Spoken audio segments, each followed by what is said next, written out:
Salam l'équipe, salam la team des Z, j'espère que vous allez bien. Vente panique au sein de la FECA Foot. Eto est en train de faire le ménage dans un communiqué de presse hier. Il a parlé de malversation financière au sein de sa fédération. C'est la deuxième personne qui licencie. Je vais vous lire le communiqué un peu plus tard. Et on va voir qu'il est en train d'essayer de se protéger ou de dissimuler des preuves. Le vent est en train de tourner en faveur de l'Algérie. Ça se ressent. On est tous en train de le voir, de le constater. Même au niveau des médias français, ça commence à parler un peu de l'Algérie d'une autre façon. On voit qu'il y a des choses qui sortent qui sont très très intéressantes. Bref, on va rentrer en détail. Juste avant ça, n'hésitez pas à vous abonner si vous êtes supporter de l'équipe nationale d'Algérie, à mettre un petit pouce bleu et bien sûr à participer en commentaire, me donner votre avis sur tout ça, ce que vous en pensez et quel est votre état d'esprit au niveau du recours qui arrive très très prochainement. Bref, on va tout de suite lire le communiqué de presse. La Fédération camerounaise de football, FECAFOOT, porte à la connaissance de l'opinion publique, en général à ses partenaires et sponsors en particulier, que Madame Ngo Mbog Bignette Liliane, précédemment chef du département marketing et responsabilité sociétale, ne fait plus partie des effectifs de la FECAFOOT à cause de soupçons de malversation financière. Dès lors, la Fédération camerounaise de football, écoutez bien ce qu'il dit, écoutez bien, dès lors, la Fédération camerounaise de football ne serait être tenue responsable d'actes posés par cette ancienne collaboratrice. Le présent communiqué est pris pour servir et valoir ce que de droit. Vous voyez ce qu'il essaye de faire? Vous voyez ce qu'il essaye de faire? Il est en train de dire que tout ce qui s'est passé avant ce jour-là, donc avant le 4 mai, il ne serait pas responsable. Lui, la FECAFOOT ne serait pas responsable. Ce qu'il est en train de faire, d'après ce que je comprends moi, et vous me dites si vous comprenez pareil, c'est qu'il est en train, il a certainement chargé cette dame-là, ou quelqu'un, si c'est avéré que cette corruption est avérée sur ce qui se dit, ce que a dit Hafid Eraji, etc., moi je ne sais pas, on verra bien, mais en tout cas, si c'est avéré, et qu'il a vu des collaborateurs d'Eto, etc., ou des personnes qui sont en relation avec lui, c'est qu'il a peut-être chargé cette personne-là, ou une autre qu'il a virée, ou une qui va prochainement virer, de acheter Gassama ou de lui verser un pot de vin via d'autres personnes, mais en partant d'elle.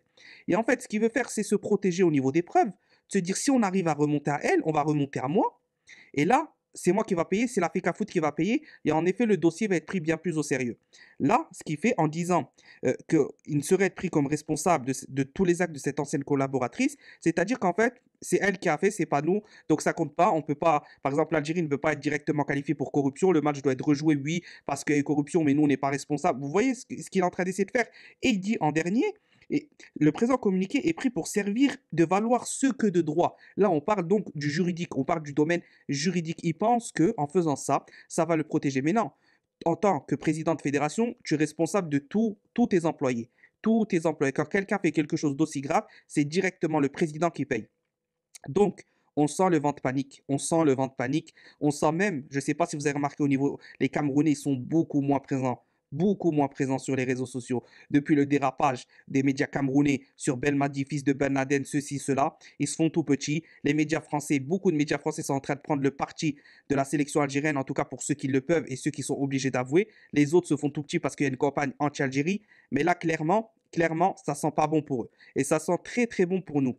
Alors je dis pas qu'on va se qualifier, je dis pas que le match va être rejoué, mais en tout cas, c'est pris très très au sérieux et le dossier n'est pas des blagues. C'est pour ça que beaucoup nous attaquent parce qu'ils savent très bien ce qui est en train de se passer, ils savent très bien qu'il y a de plus en plus de suspicions. D'ailleurs, ce qui se dirait, alors ça, info à vérifier, apparemment Gassama aurait déjà été choisi pour arbitrer l'Algérie dès la CAN 2022, directement au Cameroun.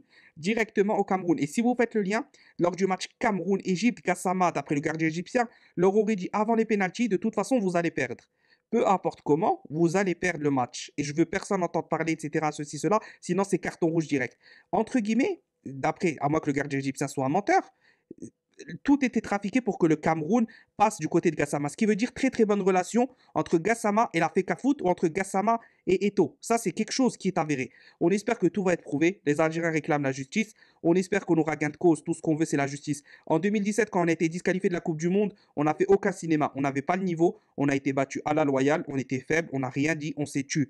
Là, ça sert à rien, tous ceux qui nous accusent de pleurnicherie, de ceci, de cela. Depuis quand tu te fais abuser, quand tu te fais, euh, entre guillemets, léser, tu ne vas pas déposer un dossier. Dans quel monde, à part un monde de sauvages, tu fais pas ça? Bien sûr que tu uses de tous tes droits pour faire valoir justement tes droits, ce qui est totalement logique. À part un idiot, ne sait pas ça. Donc laissez-les parler, laissez-les paniquer, c'est bon pour nous. et Tahia l'Algérie.